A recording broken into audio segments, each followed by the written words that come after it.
finally admitted what we've been saying here on the show. The U.S. dollar is about to change forever. That has finally admitted what we've been saying. Well, the World Economic Forum has finally admitted what we've been saying here on the show. The U.S. dollar is about to change forever. That's right. We knew that CBDCs were rolling out central bank digital currencies, but this week we heard directly from Klaus Schwab's World Economic Forum that in fact 98% of central banks are preparing to launch CBDCs. Again, this right from the mouth of the World Economic Forum. After all, this is their plan.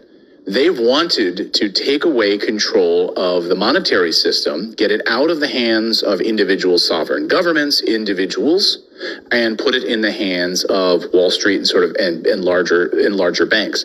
Now, when you have to understand the central bank structure in the United States, it's controlled by Wall Street.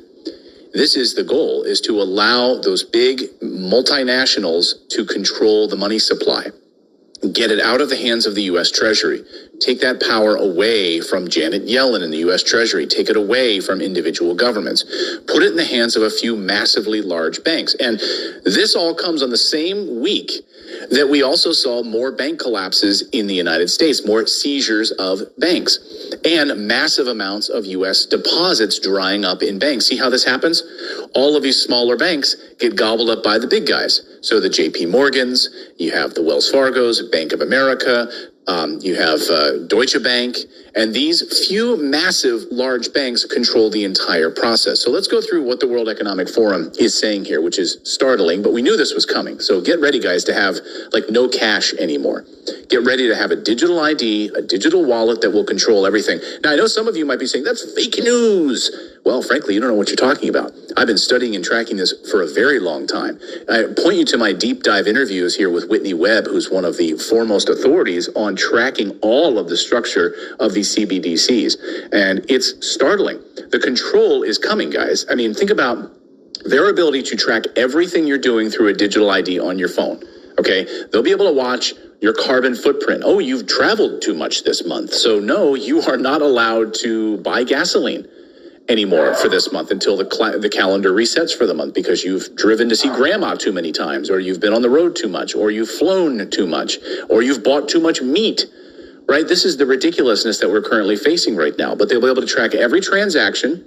And of course, they want everything then tied to the blockchain. This is the tokenization of every asset, farmland, everything in the United States. So they will be controlling everything and watching everything. It is coming. This is the dream. Now, they've already rolled this out in Ukraine. You remember, Ukraine is really a testing ground for a lot of this. They rolled this out using what's known as the DIA app. Okay, DIA was an app that was built by USAID, USAID, and the United States government, and of course with the help of the World Economic Forum, to put this into a test bed process where everything can pay right with your phone in Ukraine, track everything. You can even rat on your neighbors.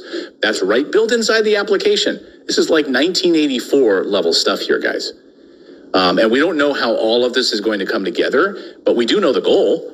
The goal is total control. The goal is to get rid of cash. The goal is to make sure that every transaction is monitored and controlled through a central system that is all digital.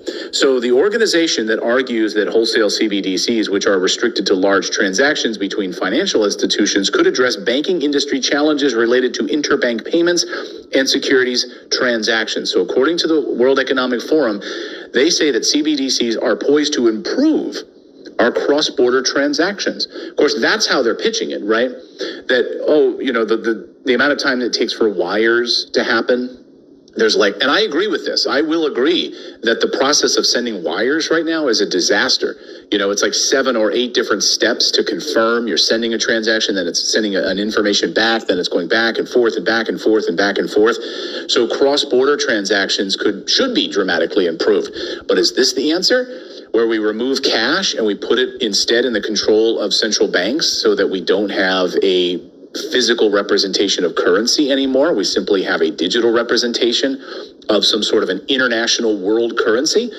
The organization, the WEF, acknowledges, however, that the legal and the regulatory elements needed to make widespread CBDCs possible have an unknown time frame.